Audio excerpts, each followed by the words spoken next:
तो नालायक बेटे का बाप भी नालायक हो, ये कहाँ जरूरी है? काफिर बेटे का बाप तो नबी और रसूल है। बेटा काफिर है, बाप रसूल है। नूह अलैहिस्सलाम, वो बात नहीं है।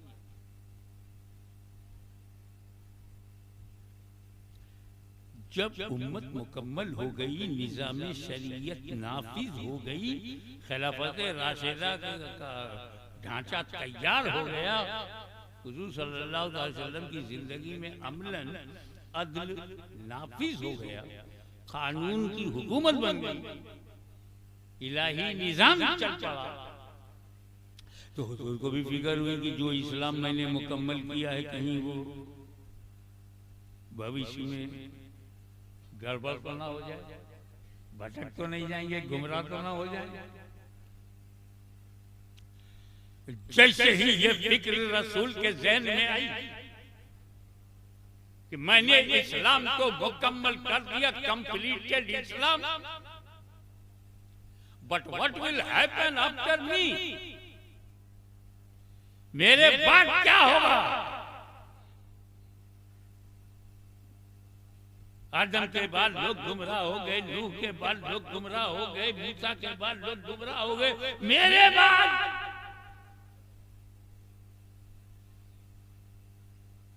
तो फरमाए, मेरे उम्मतियों घबराओ मत, मैं तुम में दो भारी चीजें छोड़ रहा हूं। तरक्तो फीकुम मुस्तक़लन, दो वजनी चीजें, दो भारी चीजें छोड़ रहा हूं, कुरान और अहले बैत। अगर कुरान और अहले बैत को मजबूती से पकड़ोगे, लन तदल्लू, हरगिज हरगिज गुमराह नहीं होगे, गारंटी ले लिया। जिसके हाथ में कुरान हो और दूसरे हाथ में दामन अहले बैत हो, वो कभी गुमराह नहीं होगा, हरगिज हरगिज गुमराह नहीं होगा। ये गारंटी मदीने वाले ने दे दिया।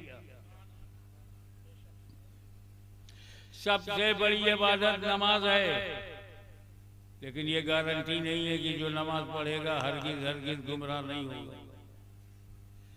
जबरदस्त इशार और कुर्बानी से भरी हुई इबादत हज है, लेकिन कोई गारंटी नहीं कि जो हज करेगा वो गुमराह नहीं होगा। न जाने कितने गुमराह लोग हज करने चले जाते हैं, कितने गुमराह लोग मस्जिदों में कब्जा कर रहे हैं, मगर कुरान और अहले बैत का दामन पकड़ने वाला हरगिज गुमराह नहीं होगा। तो अब अगर उड़ीसा में कोई गुमराह मिल जाए तो झगड़ा मत करना, समझ जाना, या तो इसने कुरान छोड़ा है या अहले बैत से पंगा लिया है।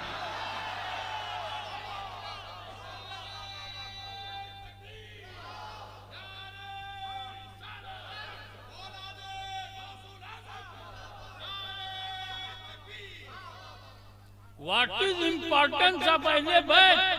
Why Ahle Bayt is necessary for our life? ये अहले बैत जरूरी क्यों?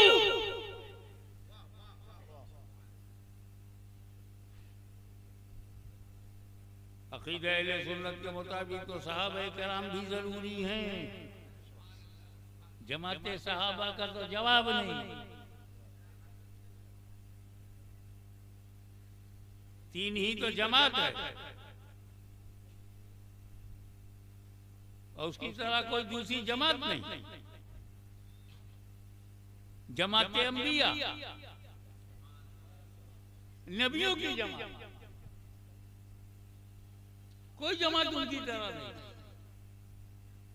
फिर जमाते सहाबा,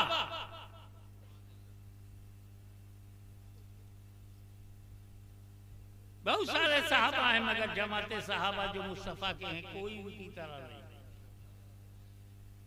असहाबे मूसा हैं, असहाबे इब्राहिम हैं, असहाबे ईसा हैं, बहुत सारे सहाबा, लेकिन जो मुस्तफा के सहाबा हैं, न मुस्तफा का जवाब है न जमाते सहाबा का जवाब है। और तीसरी जमात अहले सुन्नत। जमात बहुत है लेकिन अहले सुन्नत की तरह कोई जमात नहीं है।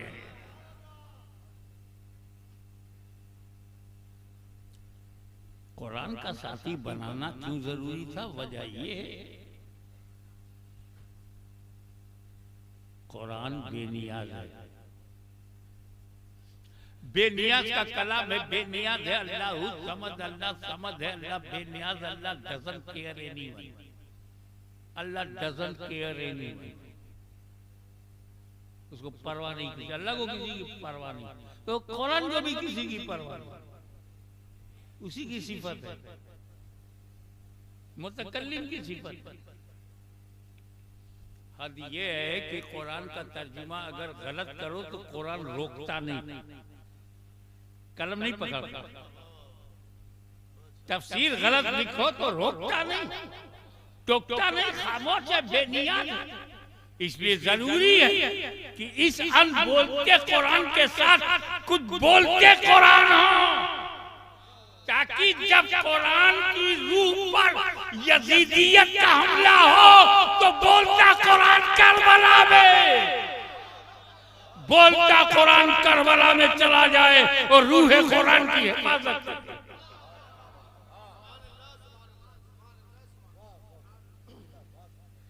इसलिए कुरान को साथी की जरूरत है।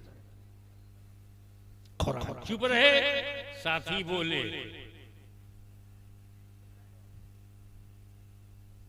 साथी होना जरूरी था है।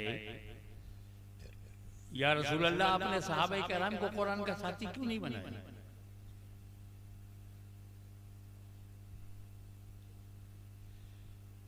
वो सहाबा किराम जिनमें सिद्दीक़ अकबर हो, फारूक आज़म हो, ज़ुन्नूरैन हो, उन्हें साथी नहीं बनाया? जो अल्लाह की तलवार हो उसे साथी नहीं बनाया?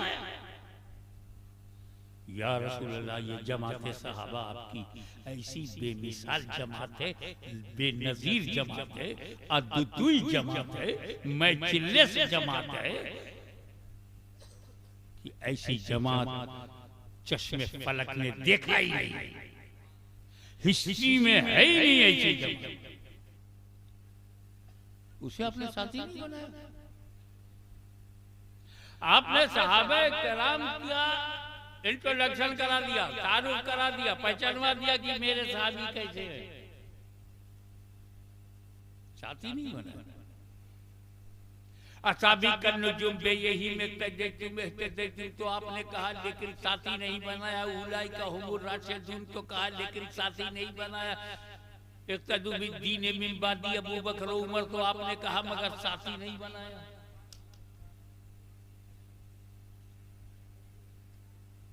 ये सदाकत का पैकर है, ये अदालत का समंदर है और सब कुछ इसके अंदर है, सब कुछ कहा लेकिन साथी नहीं बनाया। दस्त तो दस्त के दरिया भी न छोड़े वो सहाबा, बहरे जुल्मात में दौड़ा दिए घोड़े वो सहाबा, अफ्रीका के जंगलात को आबाद कर दिया वो सहाबा, कलीसाओं में अजान बुलंद कर दी वो सहाबा, कैसर और किसरा के घमंड को मिट्टी में मिला दिया वो सहाबा। उन्हें साथी नहीं बनाया। साथी बनाया तो अहले बैत। असल में ये जो ऊपर ऊपर तैरते हैं ना, उनको दरिया का कचरा तो मिलता है, नीचे का मोती नहीं मिलता। डीप में जाए, डीप में जाए, गहराई में, तब मोती मिले।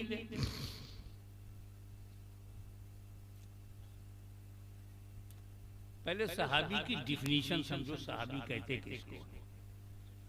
हुई सहाबी हर वो इंसान सहाबी है जिसमें दो क्वालिटी हो, ओनली टू, दो विशेषता हो, दो खूबी, दो सहाबी। नंबर 1, माते की आंखों से रसूल को देखा, और नंबर 2, जब मरा तो इस्लाम और ईमान के साथ गया। दो क्वालिटी, दीदारे मुस्तफा और मौत अलल इस्लाम। बस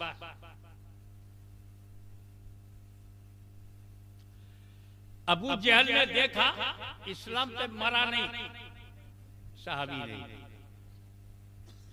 ओवैसे करनी ईमान के साथ दुनिया से गए मगर देखा नहीं सहाबी ने। अब अकीदा, हर सहाबी छोटे से छोटा आखिरी 1 लाख सहाबा है, तो जो 1 लाखवां है वो 10 मिनट का सहाबी। अकीदा ये है कि हर सहाबी गौसो ख्वाजा से भी अफजल है। अब 2 भारी नाम मैंने ले लिया कि जब गौसे आजम से अफजल है, गरीब नवाज से अफजल है, तो सुन्नी मुसलमानों से तो कहीं कई दर्जा अफजल है। 2 भारी नाम ले लिया कि गौसे आजम से कौन अफजल है, तो सैयदुल औलिया है, अफजलुल औलिया है, मुर्शिदुल औलिया है, कुतुबुल अक़ताब है, अल इंसानुल कामिल है, अल कुतुबुल आला है, जहांगीर वक्त है। उनकी दस्तखत के बगैर विलायत के दफ्तर में विलायत नहीं मिलती। वो सहाबी इनसे भी अफजल है, गौसे आजम से भी, गरीब नवाज से भी। अब कम टू दी पॉइंट। हिंदुस्तानी समय के अनुसार 10 बजे कोई रसूल के पास आया, काफिर, कलमा पढ़ा, ईमान लाया। क्या हिंदुस्तानी समय के अनुसार